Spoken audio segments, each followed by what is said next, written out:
यहाँ पर आए हैं, आप पंजाब के मेहमान थे, यहाँ पर स्पीच के जैसे बाहर गए हैं, वकला के हाथों से जो है वो गिरफ्तार करने लगे, क्या आपका लाएमल क्या? देखिए बात ये है कि ये सबसे पहली बात तो ये है कि हमारे भाई शेर अफजल मरवत जो एडवोकेट भी हैं वो इधर तशरीफ़ लाए और उनका ये बिल्कुल आईनी और कानूनी हक था कि वो अपनी आवाज़ उठाते, अपनी बात करते, फ्रीडम ऑफ एक्सप्रेशन उनको हासिल है और उन्होंने अपनी जो अपना आईनी हक इस्तेमाल किया, उन्होंने आके इधर बात की। उसके बाद जब वो गए हैं, जिस तरह उनके ऊपर धावा बोला गया, मैं उसकी शदीद मजम्मत करती हूँ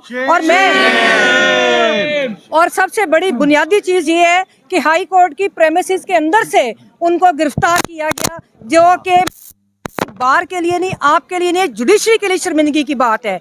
क्योंकि और दूसरी बात यह है कि मैं इस चीज़ के ऊपर भी अफसोस का इजहार करती हूँ कि मुझे पता चला है, तो ये मैं चीफ जस्टिस हाई कोर्ट से कहती हूँ कि वो फौरी तौर पे इसका नोटिस लें, क्योंकि हम ये बर्दाश्त नहीं कर सकते कि किसी भी वकील के साथ इस तरह का सलूक किया जाए।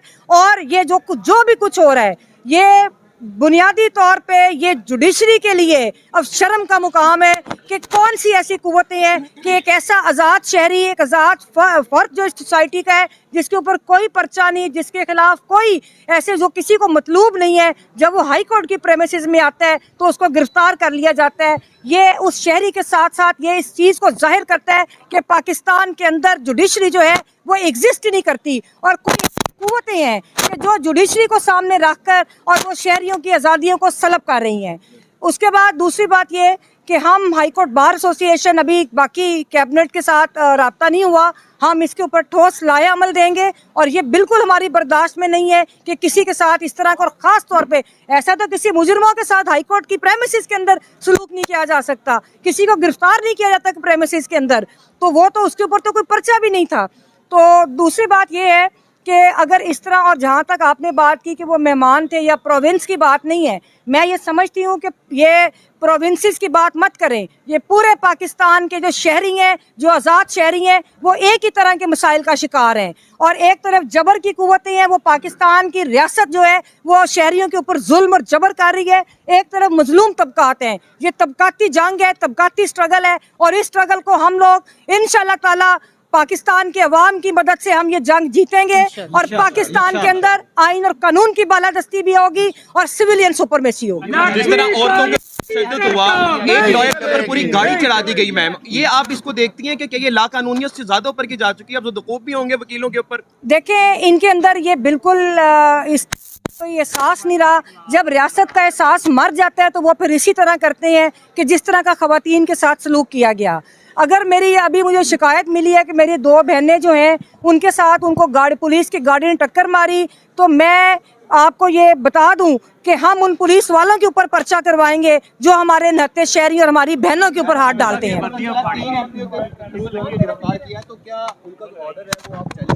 जी बिल्कुल, अगर इस तरह को कोई, अभी तो मेरे पास ऐसी कोई इतला नहीं है। जब उनको गिरफ्तार किया गया, ना तो एमपीओ की कोई वजूहात थी, क्योंकि वो हाईकोर्ट बार की प्रेमिसेस में थे, वो पुरअमन थे, उनसे किसको नक्शे अमन का खतरा है?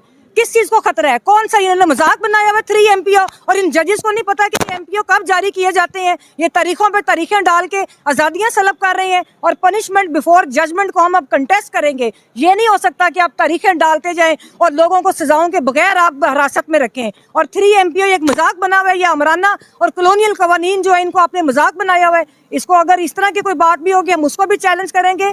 हम लोगों ने हमेशा पुरअमन और आइन और कानून के दायरे में रह के जदोजहद की है, वो जदोजहद हम आगे लेकर जाएंगे। और मैं जुडिशरी को भी सबक बता दूं कि ये सबक हासिल करें कि जब इनके गिरेबानों पे उन्हीं कुव्वतों के हाथ होते थे तो फिर हम लोग ही थे, ये वकला ही थे। पूरे पाकिस्तान, केपीके से लेकर कश्मीर, बलोचिस्तान, हर सिंध, पंजाब, पूरा पंजाब इकट्ठा हुआ था और हमने जजों को तहफ़्फ़ुज़ दिया था। अब ये जजों की जिम्मेदारी है कि वो शहरियों को तहफ़्फ़ुज़ दें। ये 9 मई की तरह, थैंक यू, वो बाजियाब नहीं होता, तो ये अदालतों की कमजोरी है, ये वकला की कमजोरी नहीं है, ये शहरियों की कमजोरी नहीं है। वो तो एक इतने मुनज़्ज़म निज़ाम के खिलाफ खड़े हुए हैं। ये बिल्कुल बराह रास्त ये अदालतों की कमजोरी है। मैं ये कहता हूँ कि ये बिल्कुल इसी तरह किया गया है जिस तरह इस्लामाबाद हाई कोर्ट में किया गया था, वहां से जिस तरह खान साहब को गिरफ्तार किया गया था, उठाया गया था, इश्तियाल दिलाने की कोशिश की गई थी, ये बिल्कुल इसी तरह किया गया कि वकला पुरअमन एहतजाज कर रहे हैं, वकला अपनी आईनी जंग लड़ रहे, उसको चीज को तोड़ने के लिए इन्होंने ये एक जो अगवा करके ये साबित कर दिया है कि दहशतगर्द हम नहीं, दहशतगर्द वो हैं। और उन्होंने अपनी दहशतगर्दी का अजाइम जोड़ से हैं, वो आज सामने आ गए। उनका इस तरीके से एक वकील को हाई कोर्ट की प्रेमिसेस में उठाना, इससे बड़ी क्या जुर्म कर सकते हैं। उन्होंने ये किया है, ये वकीलों को उकसा रहे हैं और ये अच्छा नहीं कर रहे। हमने पुरअमन रहते हुए कानूनी जंग लड़नी है इंशाल्लाह ताला। ये जिस तरह चाहते थे 9 मई को ये कह रहे हैं सानिया हुआ, 9 मई साजिश थी, और आज का दिन भी, आज जो 14 तारीख है, ये भी 14 दिसंबर, ये भी एक साजिश है और इसका हमें ख्याल करना पड़ेगा। बंद कर दिए गए थे जब उन्होंने अंदर आने की कोशिश की, तो इस हवाले से क्या नहीं, मैंने आपको पहले भी कहा है कि हम लोगों ने चीफ जस्टिस को, हम लोग ये बात करेंगे, और जिन लोगों ने, मैंने आपसे 1 मिनट पहले भी मैंने बात की है कि ये जो रियासती मुलाजम है, जो सिक्योरिटी है, वो चीफ जस्टिस उसका नोटिस ले, इसके ऊपर कार्रवाई करे, जो इसके जिम्मेदार हैं कि उन्होंने किस तरह वकला को हाई कोर्ट में एंटर होने से रोका और किस तरह हाई कोर्ट के प्रेमिसेस के अंदर से इस तरह वकला को गिरफ्तार किया गया। Thank you so much. एक एक करके पकड़े भाई, ये जीएनएन दे दो, ये सारे पकड़ो बॉस, एक एक करके सबको काट दो। ऐसा वक्त अब आ जाएगा, पहले आप